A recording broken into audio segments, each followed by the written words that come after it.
Ça a commencé avec beaucoup d'inquiétudes liées à la crise mondiale du Covid-19 et à la situation post-Covid-19.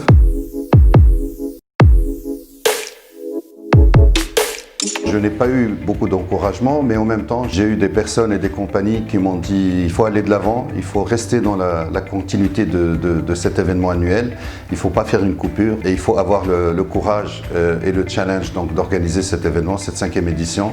Surtout que depuis l'année dernière et le succès de la 4e édition en 2019, je n'ai pas arrêté de penser à une nouvelle marque, à un rebranding, de mettre cet événement à un niveau, de lui donner une dimension internationale. Avec le concours de l'agence 3SG et l'équipe de Hosni Ghaliani, en très peu de temps, je peux dire en une semaine, 10 jours, nous avons créé cette nouvelle marque, Djerba Musicland, avec cette nouvelle identité également. Et nous avons donc organisé ce festival avec le concours, il faut que je les remercie, donc ATB Bank en premier, Madame Messadi, Aïssa Belkhoud Macro, Yassine Jeddi, Player Music, et ensuite, bien évidemment, quand on a lancé le processus, d'autres sponsors sont venus donc se greffer au projet. Et à cette 5e édition, donc, il y avait Italcar avec les marques Jeep, Alfa Romeo. Il y avait Bricola, une compagnie commerciale djerbienne, et ça nous a fait plaisir. Donc, première grande société djerbienne qui sponsorise cet événement qui est devenu djerbien en fait. On ne peut plus parler de l'événement du Radisson, on ne peut plus parler de l'événement de Mohamed Jarad. Non, c'est l'événement de l'île de Djerba, avec un impact économique absolument incroyable. Donc pendant 6 jours, l'île, je cite une amie qui m'a dit l'île est complètement métamorphosée sur tous les plans, positivement bien évidemment, avec près de 2500-3000 personnes qui viennent exprès pour cet événement et donc qui font tourner la roue économique et touristique de Djerba.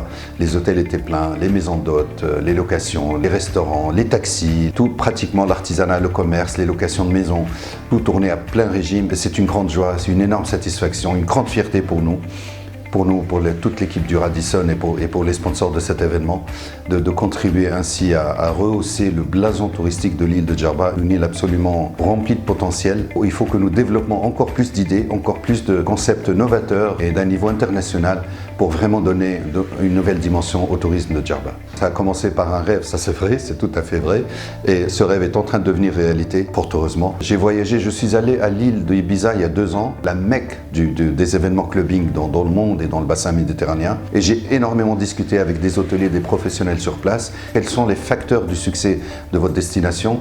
Et j'ai vu qu'il suffit de bonnes idées, un potentiel humain et de l'intelligence et de l'initiative. Et c'est pour ça que je me suis dit, les Tunisiens, nous avons tout ça, et pourquoi ne pas essayer de faire comme eux et peut-être encore mieux qu'Ibiza. L'année dernière, j'entendais pas mal de commentaires qui disaient c'est aussi bien qu'Ibiza. Cette année, j'avais vraiment beaucoup d'émotions à entendre des gens qui disent c'est mieux qu'Ibiza. Et il faut qu'on continue sur ce chemin-là, c'est-à-dire le chemin de la qualité, de l'excellence, du haut de gamme, et prouver que la Tunisie n'a rien à envier aux grandes destinations touristiques sur le bassin méditerranéen et que nous pouvons faire de nos rêves une réalité. C'est une idée à laquelle j'ai commencé à penser il y a un an et demi avec mon ami René Trabelsi. À l'époque, on voulait faire un festival du rire international du niveau de ce qui se passe à Marrakech, donc le Marrakech du rire de Jamel Debbouze. Et on avait pas mal pensé à ramener des humoristes français avec des humoristes tunisiens, des confirmés, des jeunes talents, et de créer une espèce de boule humoristique sur l'île de Djerba. Cette année, j'ai profité du Djerba Musicland pour lancer le projet, lancer la marque, lancer le concept, pour en faire un festival à part à partir de 2021. Il aura lieu pendant les vacances de printemps, plus précisément les 19 et 20 mars. Donc Djerba du Rire, 2e édition.